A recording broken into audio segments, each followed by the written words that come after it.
বিসমিল্লাহির রহমানির রহিম। আসসালামু আলাইকুম। আজ সকাল থেকেই একটা ভিডিও শুরু করে দিলাম। আজ মহরম, অবশ্য মহরম 10 দিন হতে চলছে, আজকে 10ই মহরম। তাই কি করব, আজকে একটু বাসায় একটু সবাই বলে তাই শুনি, তাই আজকেও একটু সেই কোরবানির মাংস রেখে দিয়েছিলাম, সেই কোরবানির মাংসটা আজকে রান্না করতেছি। এই যে সবাই তো মাংস রান্না করে, আমি কিভাবে রান্না করি সেটা আপনাদের কাছে দেখাচ্ছি। এই যে এভাবে রান্না করলে মাংসটা মনে হয় খুব টেস্ট হয় এবং দেখতে খুব সুন্দর লাগে, এবং এই জন্যই আপনাদের একটু দেখাচ্ছি। এই যে তেলের মধ্যে পেঁয়াজটা একটু লাল করে নিয়ে দারচিনি, এলাচি, লবঙ্গ দিয়ে দিলাম। একটু সুঘ্রাণ বের হলে তারপরে এই যে আমি 2 টেবিল চামচ আদা দিলাম।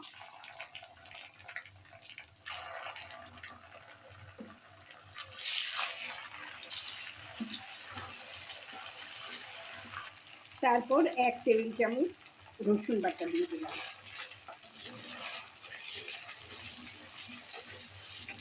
আর সেই হলুদ আপনাদের দেখিয়েছিলাম না, হলুদ ধুয়ে ছাদে শুকিয়ে তারপর ভাঙিয়ে নিয়ে তারপর চালুন দিয়ে খালাকে দিয়ে চালুন দিয়ে চালিয়ে নিয়েছি, সেই হলুদ দিলাম 1 চামচ। দেখেন কি সুন্দর কালারটা।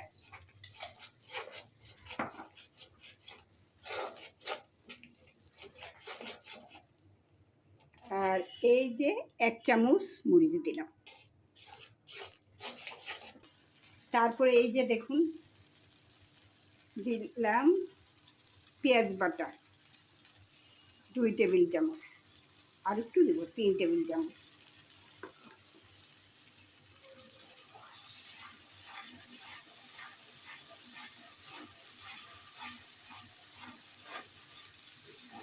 রান্নার উপরই খাওয়া পরিবেশন সব কিছু নির্ভর করে, তাই না? এই যে এভাবে একটু কষিয়ে নিব। এই যে একটু আমার মশলা হাতে করা, সেই মশলাটা একটু দিয়ে দিলাম। হয়ে গেল। ওই যে ফিল্টারের পিপি সবগুলা বদলাতে হচ্ছে, আজকে একই ডেটে পড়ে গেছে, সেই জন্য 3টা বদলে এগুলি কাজ ছেড়ে পরিষ্কার করে একটু দেরি হয়ে গেল রান্নাটা। এই যে একটু পানি দিয়ে আবার একটু কষিয়ে নেব। এটা নাকি সবাই খুব টেস্টি বলে, বলে কি আমার বোন বলে, আপু তোমার রান্না গরু মাংসটা খুব মজা হয়, তাই আপনাদের কাছে একটু শেয়ার করলাম। একদিন রোজা রেখেছি, মেয়ে বলতেছিল মা একটু তেহেরি করতা, দেখি যদি বিকালবেলার সময় পাই তাহলে করব। এখন এই গরু মাংসটাই রান্না করে রেখে দিচ্ছি। এই যে একটু লবণ দিয়ে দিলাম। এই যে এখন মাংসটা দিয়ে দিলাম। মাংস উপরে কষানোটা যখন উপরে তেলটা চলে আসবে তারপরে আমি মাংসটা ঢেলে দিই। এভাবেই আমি গরু মাংস রান্না করি, না হলে আমার কাছে ভালো লাগে না।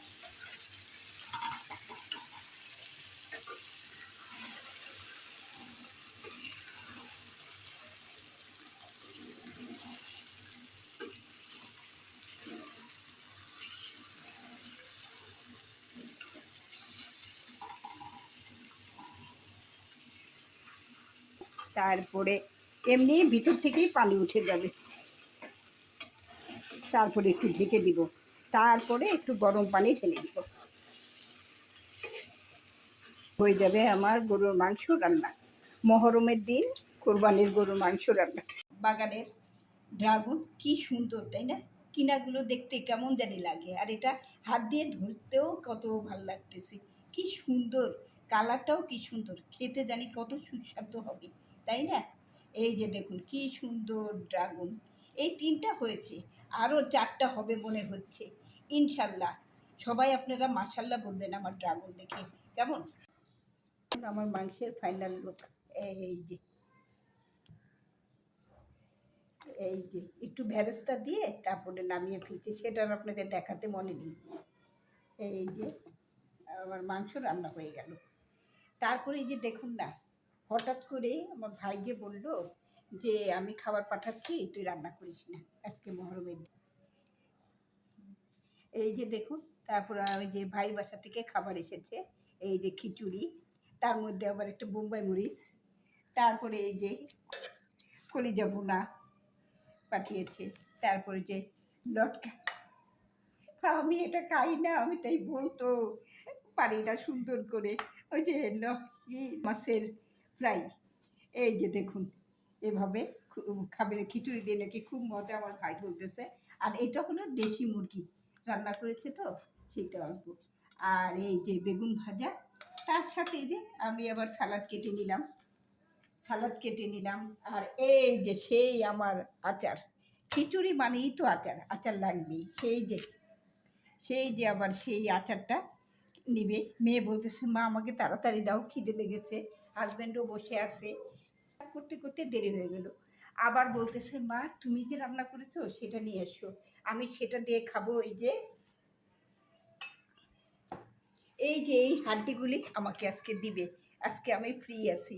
এই যে সেই হাড্ডি দিবে, আমি খিচুড়ির সাথে খাবো। তাই এটা টেবিলে যেটা রান্না করছি সেটাই নিয়ে চলে এসেছি, আর বাটিতে বেড়ে আনিনি।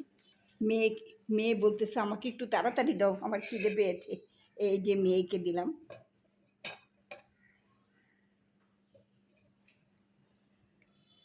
তারপরে দিব একটা বেগুন ভাজা, এটা আবার খুব পছন্দ আমার মেয়ের, খিচুড়ি দিয়ে বেগুন ভাজা।